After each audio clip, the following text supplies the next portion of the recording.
Enggak. Assalamualaikum warahmatullahi wabarakatuh. Saya Vera Cynthia, NIM 11911150125.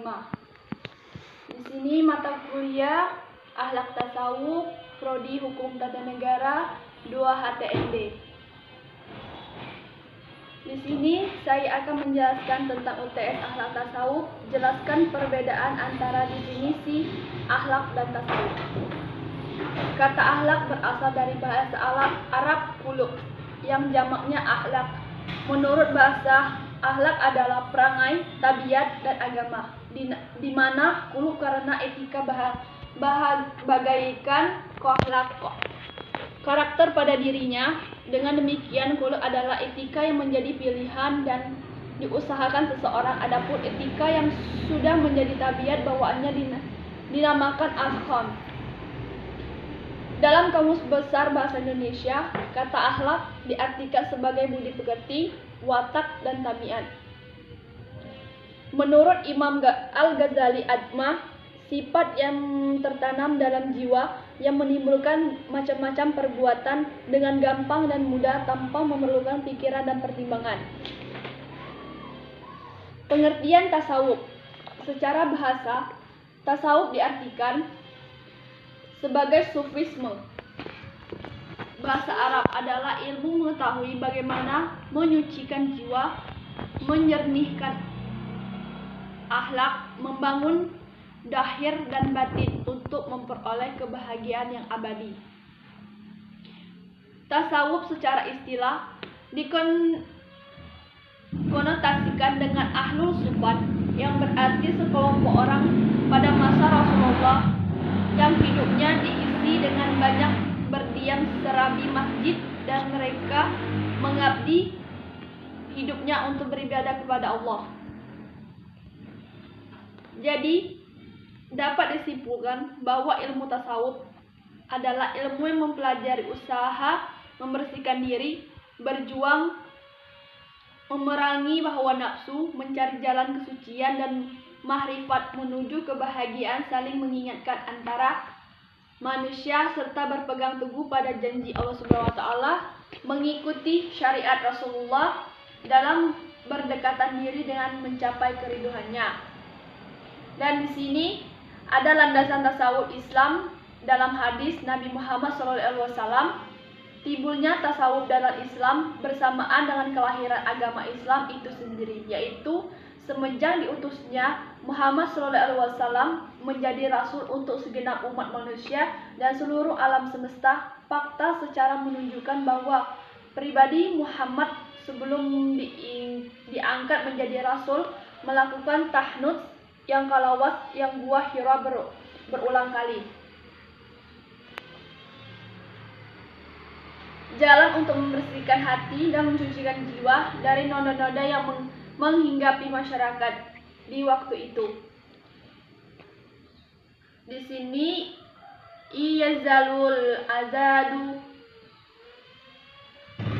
fil qaraba ilaatan kanu fil hatta ahyamu fa iza ahyatu kuntu sam'a walladhi yasma'u bihi wa bara walladhi yubassiru bihi waliyajjahu alladhi yantiku bihi wa yadahul li. Senantiasa seorang hamba itu mendekatkan diri kepadaku dengan amalan-amalan sunnah sehingga aku mencintainya. Maka apabila mencintainya, maka jadikan aku mendengarnya yang dia pakai untuk melihat, dan lidahnya yang dipakai untuk berbicara, dan tangannya yang dipakai untuk mengepal, dan kakinya yang dipakai untuk berusaha. Hadis riwayat Bukhari Muslim.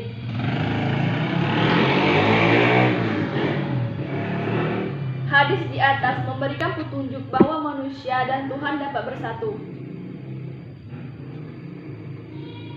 Yang selanjutnya dikenal dengan istilah fana. Fana makhluk terhadap Khalik yang mencintai dengan yang dicintai. Fana adalah bersatunya hamba dengan zat yang tinggi yang bisa dirabatnya dengan hatinya. Namun istilah lebur adalah fana yang menurut kami harus bertegas bahwa antara Tuhan dan manusia tetap ada jarak atau pemisah, sehingga tetap berbeda antara Tuhan dengan hambanya. Di sini hanya menunjukkan kekerabatan makhluk dan Khaliknya. Yang kedua, Rasulullah bersabda, "Demi Allah, aku memohon ampun kepada Allah dalam sehari semalam tak kurang dari 70 kali." Hadis riwayat Al-Bukhari. Rasulullah SAW bersabda, "Seandainya kalian berbeda bertawakal kepada Allah, maka Allah akan memberikan rezeki pada kalian sebagaimana burung yang pergi dalam keadaan perut kosong dan pulang sudah kenyang." Hadis riwayat Al-Tirmidzi. Hadis tentang akhlak. Sesungguhnya di antara orang-orang paling aku cintai dan paling dekat tepat duduknya pada hari kiamat denganku, yaitu orang-orang paling baik akhlaknya. Hadis riwayat Tirmidzi. Juga Nabi Sallallahu Alaihi Wasallam bersabda, "Sesungguhnya aku diutus untuk menyempurnakan akhlak yang baik." Juga ada banyak sekali hadis-hadis yang menjelaskan tentang keutamaan akhlak yang baik. Yang kedua A, sesungguhnya telah ada pada diri Rasulullah bagi kalian contoh yang baik bagi orang yang mengharap pertemuan dengan Allah dan hari akhir dan mengikat Allah dengan zikir yang banyak. Quran surah Al-Ahzab 33 dan ayat 21. Maka dari itu seluruh orang beribadah menyembah kepada selain Allah Subhanahu wa taala. Berarti dia adalah orang yang paling buruk akhlaknya, di mana akhlak orang yang Allah Subhanahu wa taala ciptakan. Allah Subhanahu wa taala berikan dia zikir, Allah karuniakan kepada begitu banyak nikmat, kemudian dia berdoa kepada selain Allah, memalingkan ibadah kepada selain Allah, maka orang musyrik adalah orang yang paling buruk akhlaknya. Karena kesyirikan adalah bagian dari akhlak yang buruk. Bahkan kesyirikan adalah seburuk-buruknya akhlak, maka seorang tidak boleh tertipu dengan pergaulan baik yang dilakukan oleh sebagian orang kafir. Karena hal itu mereka lakukan demi maslahat dunia dan tujuan-tujuan dunia. Mereka sama sekali tidak mengharapkan sesuatu yang sisi Allah Subhanahu wa taala, pahala pada hari pertemuan dengannya. Akhlak yang bermanfaat adalah akhlak yang dilakukan seseorang dengan mengharapkan pahala dari Allah Subhanahu wa taala agar ia mendapatkan surga, derajat yang tinggi nanti. Allah taala berfirman, "Sesungguhnya kami memberikan makanan kepadamu hanyalah untuk mengharapkan keridhaan Allah. Kami tidak menghendaki balasan dari kamu dan tidak pula ucapan terima kasih." Quran surah An-Nisa ayat 76.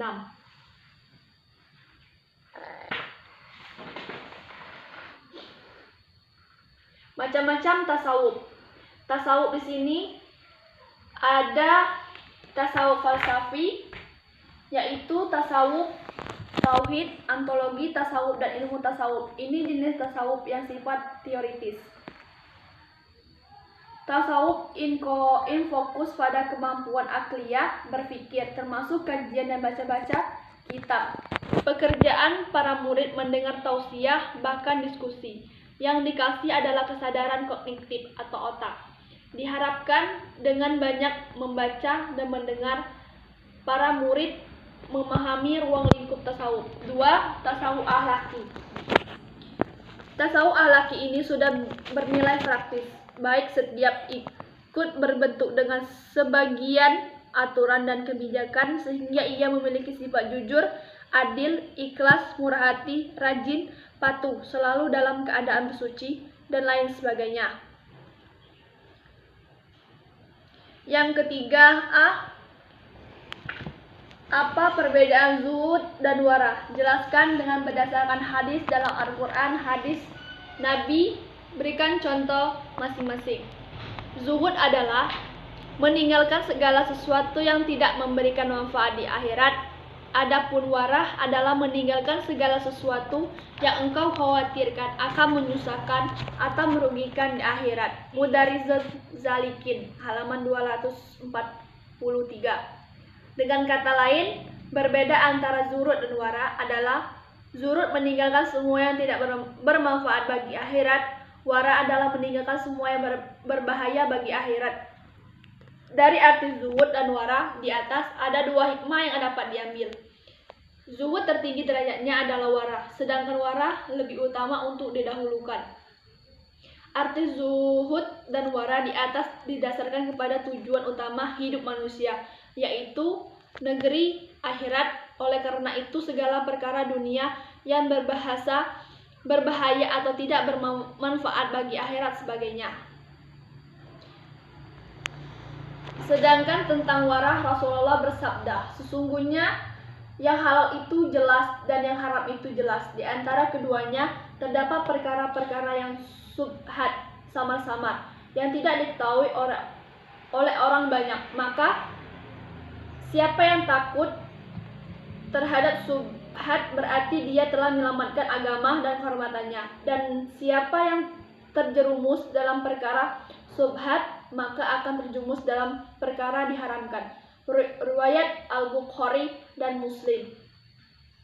Serta sabda Nabi, tinggalkan apa yang meragukanmu kepada apa yang tidak meragukanmu. Hadis riwayat At-Tirmizi dan An-Nasa At-Tirmizi berkata Hasan Sa'i. Contohnya, hati seorang yang zuhud telah terlepas di pengaruh dunia, akan melahirkan kebaikan-kebaikan lainnya. Orang yang zuhud tidak akan pelit dan kikir terhadap orang meminta sebagian hartanya. Zuhud seseorang juga akan membuat dia sibuk dengan urusan akhirat. Ia tidak akan terjebak pada kesibukan duniawi. Sering kita tidak menyadari kesibukan dengan dunia bisa membuat kita lupa pada Allah. Contohnya, seseorang meninggalkan kebiasaan mendengarkan dan memainkan musik secara berlebihan hingga lalai akan kewajiban sebagai muslim karena dia tahu bahwa bermusik atau mendengar musik itu adalah pengetahuan halal, mengatakan halal dan ada yang mengatakan haram. Yang terakhir, apa yang dimaksud dengan manusia hedisme dalam gaya hidup? Jelaskan.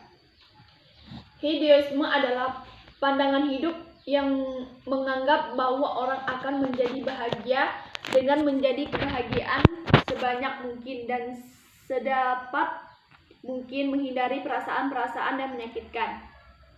Hedonisme merupakan ajaran atau pandangan bahwa kesenangan atau kenikmatan merupakan apa saja sih dampak buruk hedonisme. Banyak sekali dampaknya, terutama di kalangan remaja, pergaulan bebas, narkoba, seks bebas dengan remaja sekarang ini karena mereka suka menghamur-hamurkan uangnya. Mereka cenderung konsumtif dan materialistis karena hanya berinteritas akan uang, dan karena berorientasi pada uang mereka pun malas untuk melakukan sesuatu yang lebih menggunakan uang untuk mempermudah pekerjaan mereka. Yang paling parah, hedonisme bisa menuntut ke hal-hal seperti korupsi, diskriminasi, kriminalisasi kan tujuan hidup dan tindakan manusia. Muhasabah sering diidentikan dengan proses pengamatan terhadap diri sendiri, wawasan ataupun evaluasi diri. Muhasabah atau introspeksi diri juga berkaitan dengan dunia ilmu psikologis karena introspeksi diri merupakan salah satu metode yang dapat digunakan untuk memecahkan permasalahan dalam kondisi psikis seseorang. Syukur adalah lawan dari kufur. Niat salah satu akhlak mulia yang timbul karena ridho kepada ketentuan Allah takdir, baik itu berupa nikmat maupun berupa ujian. Dalam Al-Quran terdapat perintah-perintah kepada kita untuk senantiasa bersyukur akan nikmat Allah.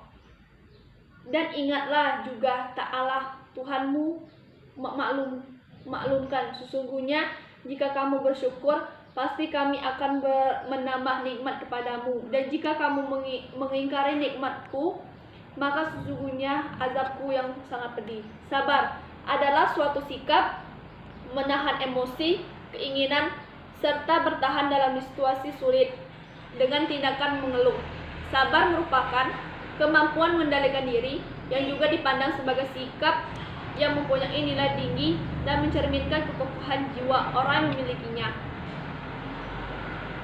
Di antaranya Quran Surah Al-Baqarah ayat 177. Artinya, dan orang-orang yang sabar dalam kesempitan penderitaan dalam peperangan mereka, itulah orang-orang yang benar imannya, dan mereka itulah orang yang bertakwa. Quran Surah Al-Baqarah ayat 177. Sekian dan terima kasih. UTS saya Akhlak Tasawuf. Bila ada salah saya mohon maaf, kepada Tuhan saya mohon ampun. Wabillahi taufiq wal hidayah. Wassalamualaikum warahmatullahi wabarakatuh.